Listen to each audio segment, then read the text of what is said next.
L'Afrique, un continent vibrant de vie, une mosaïque de cultures riches, de sagesse ancestrale et de paysages à couper le souffle. Notre sol, riche et fertile, béni d'une abondance de ressources. Les diamants scintillent dans la terre, l'or coule dans nos rivières et le pétrole repose sous la surface. Nous sommes le berceau de la civilisation, le lieu de naissance de l'humanité elle-même. Pourtant, nous sommes un continent en proie à un paradoxe tragique, une terre d'une immense richesse habitée par les peuples les plus pauvres du monde. Ce contraste saisissant, cette ironie douloureuse, n'est pas un caprice du destin. Ce n'est pas la conséquence d'une faille inhérente à notre peuple ou à notre terre. Non, c'est le résultat d'une longue et brutale histoire d'exploitation, un récit tissé de cupidité, de violence et de trahison. Nous avons été volés, pillés et exploités pendant des siècles par des forces extérieures, cherchant à s'enrichir à nos dépens. Mais la trahison la plus insidieuse, la blessure la plus profonde, ne vient pas d'outre-mer, mais de nos propres rangs. La véritable tragédie de l'Afrique ne réside pas seulement dans les ressources qui ont été volées, mais dans le potentiel qui a été gaspillé, les rêves qui ont été brisés par nos propres dirigeants. Les fantômes du colonialisme hantent encore notre continent. Ils se cachent dans l'ombre de nos institutions, dans la structure de nos économies, dans le tissu même de nos sociétés.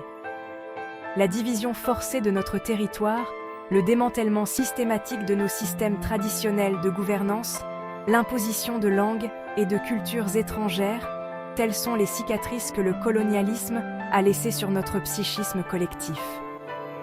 Nous ne pouvons pas, et ne devons pas, effacer cette histoire douloureuse. Ce serait nier la souffrance de nos ancêtres, minimiser les sacrifices consentis dans la lutte pour l'indépendance. Mais nous ne pouvons pas non plus nous permettre de devenir prisonniers du passé. Nous devons reconnaître le rôle que les forces extérieures ont joué dans l'élaboration de notre réalité actuelle, mais nous devons également admettre que la véritable libération ne consiste pas seulement à se libérer des chaînes du colonialisme, mais aussi des chaînes de l'oppression interne. Car si le colonialisme a peut-être ravagé notre continent, c'est la trahison de nos propres dirigeants qui nous a véritablement paralysés. Ce sont eux qui ont la tâche sacrée de protéger nos ressources, d'élever notre peuple, de guider nos nations vers la prospérité. Pourtant, ils ont choisi de se remplir les poches, d'amasser des richesses obscènes, tandis que leur peuple croupit dans la pauvreté.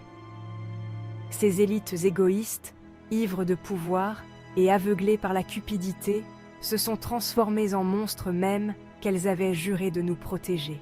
Ce sont elles qui siphonnent nos richesses et les cachent dans des comptes bancaires étrangers. Ce sont elles qui truquent les élections et réduisent au silence la dissidence d'une main de fer. Ce sont elles qui ont tourné le dos au peuple qu'elles avaient juré de servir. Et quel est le prix de leur trahison ?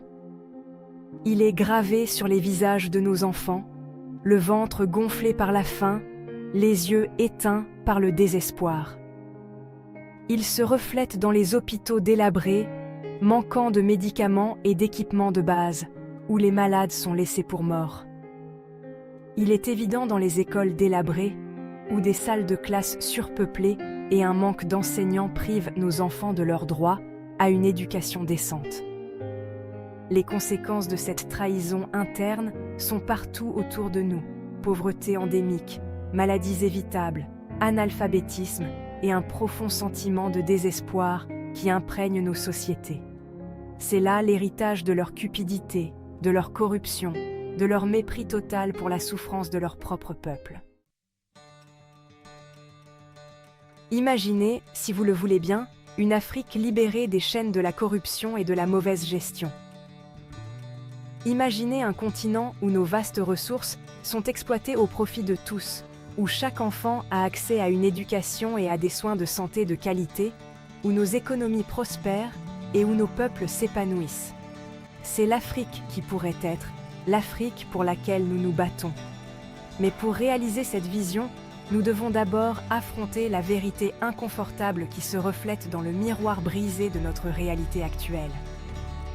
Nous devons reconnaître le rôle que nous, Africains, avons joué dans la perpétuation de ce cycle de pauvreté et de désespoir. Nous devons nous libérer des chaînes de l'apathie et de l'indifférence et embrasser le pouvoir transformateur de l'unité, de l'éducation et de l'autonomie.